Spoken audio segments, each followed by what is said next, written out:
Tomorrow, at a court in Ipswich, a judge will hand down a sentence on an optometrist who's been found guilty of causing the death of a young boy. The conviction is one of manslaughter by gross negligence. The optometrist had failed to spot a dangerous condition in the boy's eyes, and because it went unnoticed, the boy went untreated, and he died months later.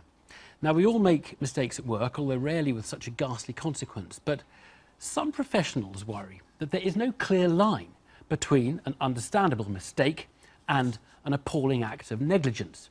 Secunda Kamani reports on the debate over how far professionals should be held responsible and punished for their errors.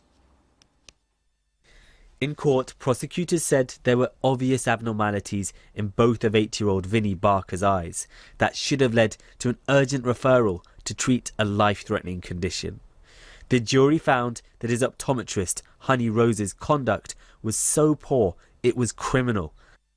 Cases like this are extremely rare. Each is based on unique circumstances, and each one is inevitably extremely complex. But they do raise questions about how we deal with fatal mistakes in healthcare. In one of the most high-profile cases, surgeon David Sellu was found guilty in 2013 of manslaughter. Following that conviction, a group of 300 doctors wrote a letter raising concerns about what they claim are increasing incidents of doctors being investigated by the Crown Prosecution Service. That increase is disputed, and we are talking about low numbers. Since December 2014, there have been 13 prosecutions that we know of, relating to the deaths of 7 patients. A number had been dismissed by judges before even reaching a jury. It's been a big push that all healthcare workers should declare and be open and honest about mistakes, and that when something goes wrong, as it does in healthcare, they should talk openly with relatives and patients about what's gone wrong, because what we know is that's the thing that makes patients safer. And it's this open and just culture of learning from mistakes which I think is under threat by rising criminal prosecution. Bethany Bowen was 5 years old when she died during an operation. Surgeons had decided to use a new piece of equipment that had never been used before on a child in the UK. Her mother says that criminal prosecutions should only ever be considered when it's clear the individual is at fault and not the workplace. It's the wider culture, and that needs to be looked at more carefully than the actual doctor's behaviour. But if the doctor turns up and blatantly disregards the rules and the culture and the environment, doesn't listen to the people around him when they're telling him maybe actually stop, don't do this, then that is a situation where the doctor needs to be held to account.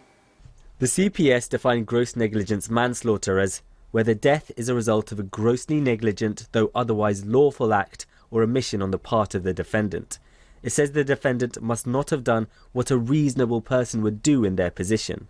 This is a law that applies to everyone, private individuals and to professions of all kinds, construction industries or engineers or architects or even people driving their car along the roads.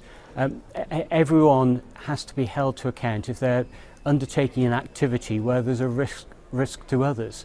And so the question that has to be asked is whether healthcare professions should be treated differently from others. Airline pilot Martin's wife died during what was meant to be a routine operation. But he thinks the medical profession needs to learn lessons from how mistakes are looked at in other fields, like aviation and rail. Most safety critical industries aspire to this idea of a just culture, one where you look at a situation and say, was this inadvertent human error, where we can help to redesign a system to make it better, or was it some form of recklessness or gross negligence? And that doesn't matter really whether we're talking about a frontline individual or a senior executive. But how do you draw that line between what's inadvertent human error and what's gross negligence? So the line, the idea of a hard line between inadvertent human error and gross negligence actually doesn't really exist. It's a fuzzy grey line. In the case of Vinnie Barker, the jury took just 2 hours to convict his optometrist. For them, in this case, the line was completely clear. In a statement, Vinnie's parents told us, "Our general view concerning medical charges of manslaughter by gross negligence is based heavily on our experience of the justice system and the professionalism and diligence of all involved. We feel that medical professionals practising competently at the standard at which they are required to perform would not endure an injustice. The benchmark of the breach of their duty of care is too high.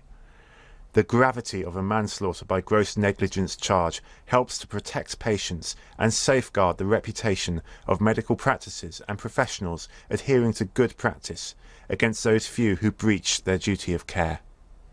The CPS say the threshold for prosecutions of gross negligence manslaughter is extremely high, and most cases never reach court.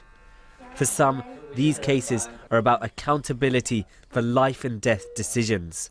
For others, they can risk leaving a workforce too afraid to do their job. Secunda Kamani there.